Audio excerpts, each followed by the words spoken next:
Ya wajar Malaysia makmur karena negaranya kecil, udah gitu rakyatnya sedikit. Lah Indonesia luas banget, rakyatnya banyak banget. Ditertawakan pemerintah negara-negara lain kalau tahu realita bagaimana cara Indonesia menurunkan kemiskinan. Cukup turunkan standar kemiskinannya, berapa penghasilan sehari. Indonesia, negara kedua penduduk miskin terbanyak di dunia. Ini menarik nih. Kalau kita lihat di sini, juara satunya Zimbabwe. Top global penduduk miskin terbanyak di dunia dia. Kita juara 2. Ini sumbernya dari Warta Ekonomi dan mereka dapat datanya dari World Bank. Karena di sini subsidi itu nggak rata ya. Lebih ke tepat sasaran kalau menurut saya. Kalau di sana kan dipukul rata. Gaji di atas 5.000 pun masih dapat subsidi juga. Jadi akhirnya kan males kan? Sudah ada subsidi. Esok kita boleh cuti. Kok bisa ya? Semua orang dewasa di seluruh penjuru negeri dikasih uang cuma-cuma sama negara 390.000 per kepala. Kok bisa ya? Harga bensinnya udah murah, diturunin lagi jadi lebih murah. Umur 60 tahun ke atas, kerajaan ada bantuan untuk korang, tapi ramai yang tak claim. Memang rugi sangat. Hai semua, cek di sini. Bajet 2026 ada peruntukan khas untuk warga emas dan orang tua kita yang dah banyak berkorban untuk negara. Jom cikgu breakdown apa yang ada sebenarnya ni. Kerjasama sektor migas antara Malaysia, Australia dan Timor Leste senilai puluhan juta dolar menjadi sorotan karena Indonesia justru tidak ikut dilibatkan. Padahal Indonesia juga negara yang sangat membutuhkan energi dan investasi di sektor minyak dan gas. Situasi ini memunculkan pertanyaan besar, mengapa negara dengan sumber daya besar justru tertinggal dalam kerjasama strategis? Di sisi lain, Malaysia justru semakin aktif memperluas investasinya ke luar negeri melalui Petronas, sehingga mampu menciptakan lapangan kerja, memperkuat mata uang ringgit, dan meningkatkan kesejahteraan rakyatnya. Nilai tukar ringgit yang menguat, pajak kendaraan yang jauh lebih rendah, serta subsidi yang tepat sasaran membuat daya beli masyarakat Malaysia lebih stabil. Sementara itu, di Indonesia, klaim keberhasilan menurunkan kemiskinan justru dipertanyakan karena dilakukan dengan menurunkan standar garis kemiskinan, bukan meningkatkan kesejahteraan real rakyat. Akibatnya secara statistik terlihat membaik, tetapi di lapangan masyarakat masih merasakan sulitnya hidup, mahalnya harga kebutuhan pokok, dan sempitnya lapangan kerja. Perbandingan ini menunjukkan bahwa masalah utama bukan terletak pada besar kecilnya wilayah atau jumlah penduduk, melainkan pada arah kebijakan, cara mengelola ekonomi, dan keberanian dalam bersaing di tingkat global. Ini saya nak tunjuk ni. Kerjasama strategi sektor migas antara Malaysia, Australia dan Timor Leste bernilai USD 40 juta. Woi, banyak tu woi, 40 juta tu Petronas lah kan. Petronas buat usaha sama dengan Australia dan Timor Leste. Petronas mewakili Malaysia. Mana ada yang hujat-hujat Malaysia tu, kata Malaysia budak Amerika lah, kata Malaysia ugi lah buat perjanjian jual beli perjanjian perdagangan dengan Amerika merugikan rakyat Malaysia lah. Apa lagi, Malaysia ni rasis lah, lebih teruk lah, dia tidak peduli pada kaum yang lain. Tolong datang sikit. Cuma ayat yang di bawah tu saya malah baca oleh kan, nyilu gaso. Cuma saya nak minta kau yang komen-komen Malaysia macam-macam tu, tolong komen sikit. Komen yang ni, Petronas dulu belajar dengan Pertamina, tapi Petronas sekarang ni dah bergerak jauh. Alhamdulillah. Itu sebab rakyat Malaysia, peluang-peluang pekerjaan tu banyak. Ya, banyak peluang-peluang pekerjaan sebab apa? Keuntungan daripada investment pelaburan-pelaburan dibuat oleh syarikat-syarikat Malaysia di luar negara. Situ. Ya. Dan juga setiap cukai-cukai dibayar oleh rakyat Malaysia kepada kerajaan dikembalikan dalam bentuk subsidi kepada rakyat. Sebab apa? Kerajaan Malaysia tak nak rakyat dia susah menjalani kehidupan. Apa yang kau beli Malaysia? MyCard ataupun KKLTP, siap ada duit dalam tu, boleh beli macam-macam. Kan? Siap boleh, kita boleh gunakan MyCard bayar Touch and Go. Kita boleh guna MyCard untuk itu, untuk ini. Semua komplit. Kan? Itulah hebatnya Malaysia. Mana tukang hujat Malaysia tu? Tolong komen sikit, saya nak dengar. Ya wajar Malaysia makmur karena negaranya kecil, udah gitu rakyatnya sedikit. Lah Indonesia luas banget, rakyatnya banyak banget. Menurut aku ya, sebagai seorang manusia, ini adalah salah satu faktor kenapa Indonesia tidak maju, adalah mindset kita, Dik. Mindset kita yang kebanyakan is like pasrah. Oh, ya sudahlah, mungkin ini dah nasib. Pasrah. Ya pastilah, Indonesia kan penduduknya banyak, luas. Pasrah. Kita tidak berusaha, pasrah. Sampai kapanpun kalau mindset kita sudah pasrah, 7 turunan pun Indonesia tidak akan mengalami kemajuan. Kita beri contoh aja negara China. Negara China penduduknya banyak kan? Negaranya pun sangat-sangat luas. Kenapa di sana boleh maju? Sebab pemimpin dan rakyatnya bekerja sama. Pemimpin dan rakyatnya saling bahu-membahu. Dalam artian begini, apakah bapak dari suatu negara, contoh negara Cina, itu tidak ada anak-anaknya yang tidak baik dalam artian tidak ikut aturan-aturan?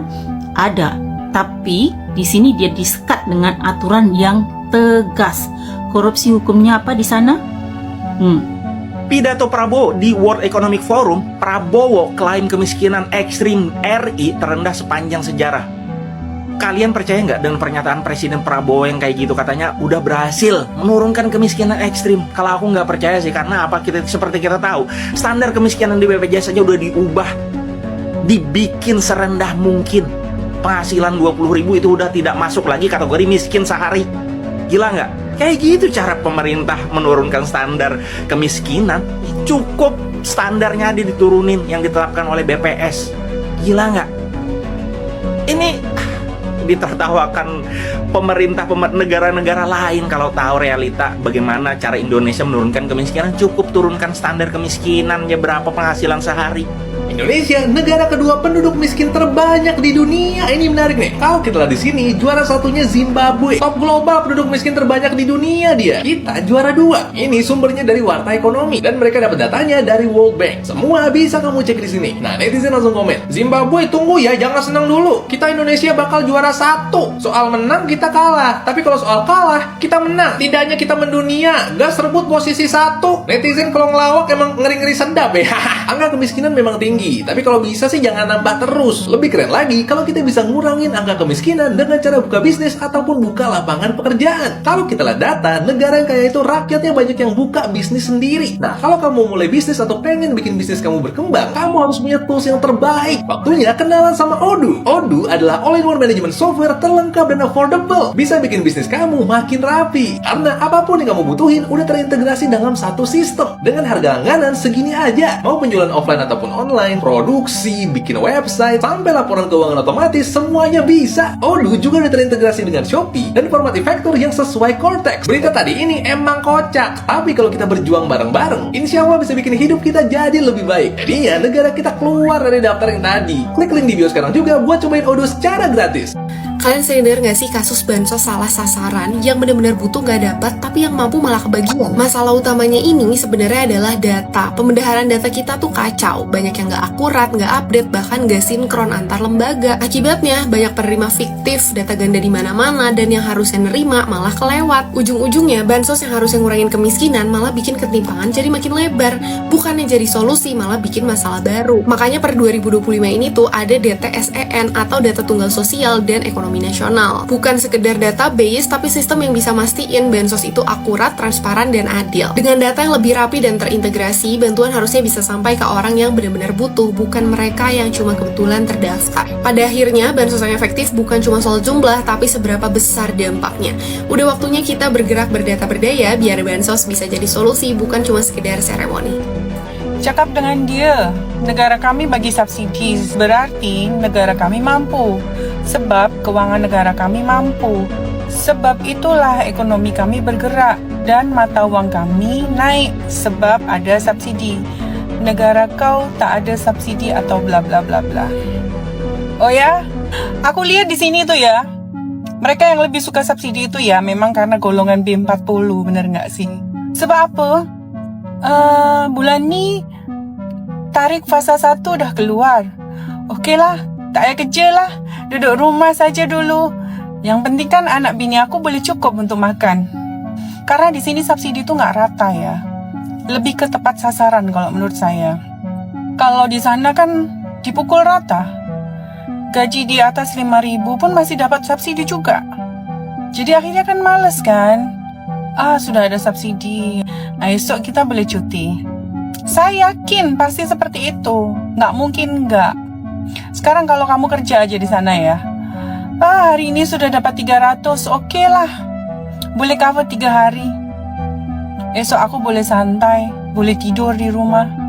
Kalau kita di sini, kita makan hasil sendiri. Kita tak harap pun duit pemerintahan. Kerajaan sini, pemerintah sini tak oke, rasuah lah atau korupsi lah, bla bla bla bla. Terlalu jauh kita mau fikir ke sana.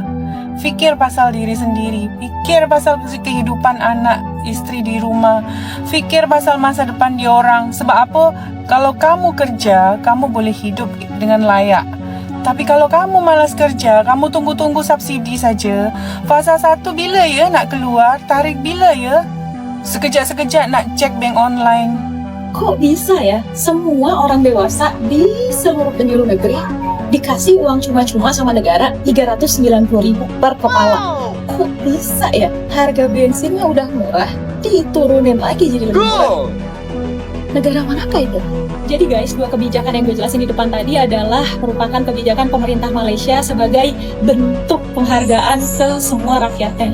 Sampai merinding gue. Yang pertama, pemerintah memberikan 100 ringgit kepada orang dewasa per kepalanya 100 ringgit atau dikonvert ke rupiah adalah 390.000. Yang kedua, pemerintah menurunkan harga bensin RON 95 dari 2,05 ringgit menjadi 1,99 ringgit.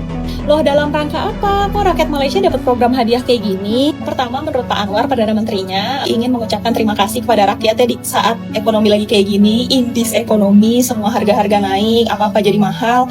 Pak Anwar bilang rakyatnya terima kasih sudah sabar dan menunggu dan percaya pada perubahan akan negara ini gitu. Jadi udah dikasih ini tuh cuma simbolik rasa ucapan terima kasih pemerintah ke rakyatnya. Yang kedua ada isu politik. Jadi kebijakan ini keluar setelah ada gosip-gosip desas-desus kalau si Pak Anwar ini mau di demo. Lalu ya udah dia memberi kebijakan ini untuk mungkin meredam dan menyembuhkan orang-orang yang pengen demo mungkin jadi nggak jadi. Yang ketiga ini simbol kebangsaan aja karena bentar lagi Malaysia mau ulang tahun kemerdekaan. Jadi ini kayak hadiah kemerdekaan dari pemerintahnya. Well, mau itu isu kebangsaan, mau itu isu politik, mau itu isu ekonomi. Yang gue lihat di sini gue sangat salut sama pemerintah Malaysia. Mereka benar-benar gerak cepat melakukan aksi nyata gitu loh, hadiah benar-benar langsung untuk masyarakat. Mau itu 100 ringgit mungkin gak ngaruh, mau turun bensin yang sekian sen itu juga gak ngaruh. Tapi di sini suara rakyat tuh langsung didengar gitu loh. Kayak, oh ini feedback pemerintah ke kita gitu. Salut sih Malaysia. JKM bawah kerajaan Madani bagi bantuan paling tinggi dalam sejarah negara. Peruntukan bantuan JKM naik ke 2.9 bilion ringgit, bro. Dulu 2.4 bilion ringgit je. Bantuan warga emas naik dari 500 ke 600 ringgit sebulan. Bantuan kanak-kanak keluarga miskin pun naik. Bawah 6 tahun, 250 ringgit. Dulu 200 ringgit. Umur 7 hingga 18 tahun, 200 ringgit. Dulu 150 ringgit. Maksimum satu keluarga boleh dapat sampai RM1,000. Bantuan am wilayah persekutuan naik jadi RM150, dulu RM100. Had maksimum keluarga RM500. Semua negeri digalak naikkan bantuan am juga. Kalau campur semua, STR, SARA, JKM, keluarga miskin 3 anak boleh dapat lebih RM13,000 setahun. Warga emas miskin pula lebih RM10,000 setahun. Lepas ni tak ada rakyat Malaysia yang berpendapatan bawah RM1,000 sebulan dengan bantuan dari JKM, STR, SARA, zakat dan yayasan.